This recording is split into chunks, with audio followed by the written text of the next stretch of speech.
Arise and lead. God has called us out for this time indeed. Hi everyone, my name is Nono Abela from Cape Town, South Africa. Today is the 3rd of June and we are in level 3 lockdown, and it's really quite refreshing to have some sort of freedom and for some people to be back at work. It is truly a blessing. So what I want to share from my heart today, I'm not sure if some of you have been following the unfortunate story and the death of George Floyd from Minneapolis in the United States of America. A really unfortunate story indeed. But as I picked up some of the feedback with what is going on there, I came across the interview that was done by our native-born comedian, Noah Trevor. Hey, what's going on, everybody? You know what's really interesting about what's happening in America right now is that a lot of people don't seem to realize how dominoes connect.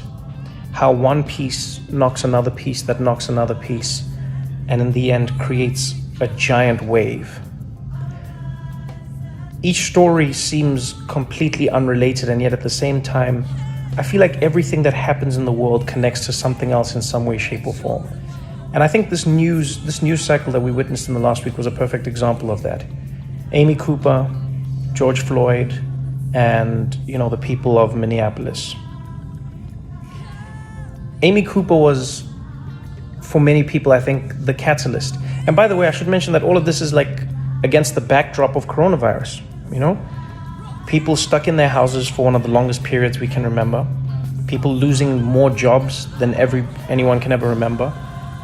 People struggling to make do more than they can ever remember. And I think all of that compounded by the fact that there seems to be no genuine plan from leadership. Like, no one knows what's going to happen.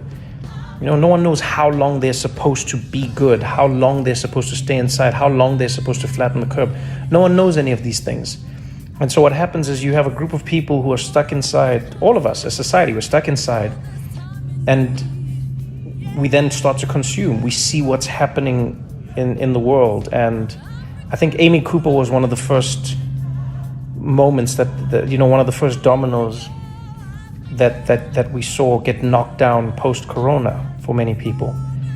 And that was a world where you quickly realize that while everyone is facing the battle against coronavirus, Black people in America are still facing the battle against racism and coronavirus. And the reason I say it's a domino is because think about how many Black Americans just have read and seen the news of how Black people are disproportionately affected by coronavirus, and not because of something inherently inside Black people, but rather because of the lives Black people have lived in America for so long. Coronavirus exposed, and then the video of George Floyd comes out, and I don't know what made that video more painful for people to watch. The fact that that man was having his life taken in front of our eyes, the fact that we're watching someone being murdered by someone whose job is to protect and serve, or the fact that he seemed so calm doing it, Oftentimes we're always told that police feared for their life. It was like a threat, and you always feel like an asshole when you're like, you didn't fear for your life. Why did you fear for your life? How did you fear? But now more and more we're starting to see that it's like, no, it doesn't seem like there's a fear. It just seems like you can do it, so you did it. There was a Black man on the ground in handcuffs, and you could take his life, so you did, almost knowing that there would be no ramifications. And then again, everyone on the internet has to watch this. Everyone sees it. It floods our timelines as people. And I think one ray of sunshine for me in that moment was seeing how many people instantly condemned what they saw. You know, and maybe it's because I'm an optimistic person, but I don't think I've ever seen anything like that, especially not in America. I haven't seen a police video come out and just see across the board. I mean, even Fox News commentators and police chiefs from around the country immediately condemning what they saw. No questions, not what was he doing, not just going, no, this, what happened here was wrong. It was wrong. This person got murdered on camera. And then the police were fired. Great. But I think what people take for granted is how much for so many people that feels like nothing, you know? How many of us as human beings can take the life of another human being and then have firing be the worst thing that happens to us? And yes, we don't know where the case will go, don't get me wrong, but it feels like there is no moment of justice. There is no, you know, if you're watching a movie, you'd at least want the cops, you'd want to see the perpetrators in handcuffs. You'd want to see the perpetrators facing some sort of justice. Yes, they might come out on bail, etc. But I think there's a lot of catharsis that comes with seeing that justice being doled out. When the riots happened, that for me was an interesting culmination of everything. I saw so many people online saying, these riots are disgusting. This is not how a society should be run. You do not loot and you do not burn and you do not, this is not how our society is built. And that actually triggered something in me where I was like, man, okay, society, but what is society? And fundamentally, when you boil it down, society is a contract. It's a contract that we sign as human beings amongst each other. We sign a contract with each other as people, whether it's spoken or unspoken, and we say, amongst this group of us, we agree in common rules, common ideals, and common practices that are going to define us as a group. That's what I think a society is. It's a contract. And as with most contracts, the contract is only as strong as the people who are abiding by it. But if you think of being a black person in America who is living in Minneapolis or Minnesota or any place where you're not having a good time, ask yourself this question when you watch those people. What vested interest do they have in maintaining the contract?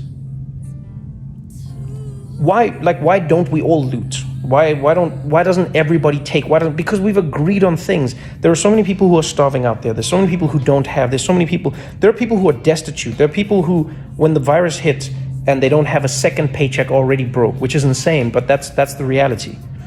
But still, think about how many people who don't have, the have-nots, say, you know what, I'm still gonna play by the rules even though I have nothing, because I still wish for this society to work and exist.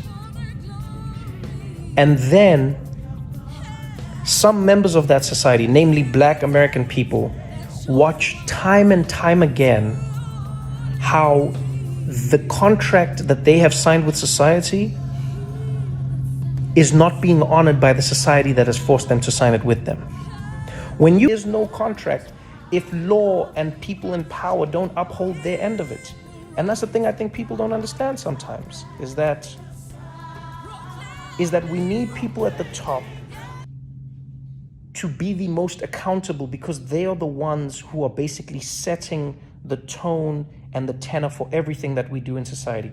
It's the same way we tell parents to set an example for their kids, the same way we tell captains or coaches to set an example for their players, the same way you tell teachers to set an example for their students. The reason we do that is because we understand in society that if you lead by example, there is a good chance that people will follow that example that you have set.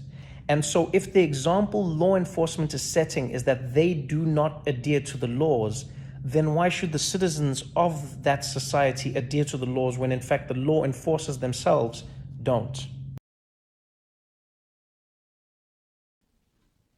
What we've seen over the last 2 days and the emotion-ridden conflict over last night is the result of so much built-up anger and sadness.